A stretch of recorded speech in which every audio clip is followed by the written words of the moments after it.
विजयपूर शहरातील घनकचरा व्यवस्थापन केंद्रात काही दिवसापूर्वी लागलेल्या आगीमुळे परिसरातील अनेक वसाहतीमध्ये धूर पसरून नागरिकांना त्रास सहन करावा लागला होता आणि महानगरपालिकेविरुद्ध तीव्र नाराजी व्यक्त करण्यात आली होती।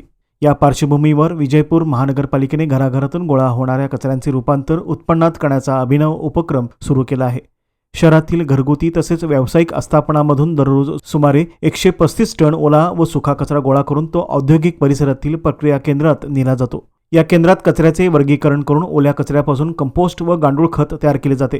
सुमारे 30 दिवसात तयार होणारे हे खत प्रति किलो 6 रुपयांनी विकले जात असून उद्योग व रस्त्यावरील झाडासाठीही वापरले जाते। शेतकरी आणि नागरिकांकडून याला चांगला प्रतिसाद मिळत आहे।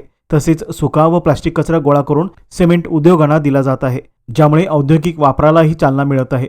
या उपक्रमामुळे विजापूर महानगरपालिकेला उत्पन्न मिळत असून पर्यावरणपूरक आणि शाश्वत कचरा व्यवस्थापनाचा आदर्श निर्माण होत आहे।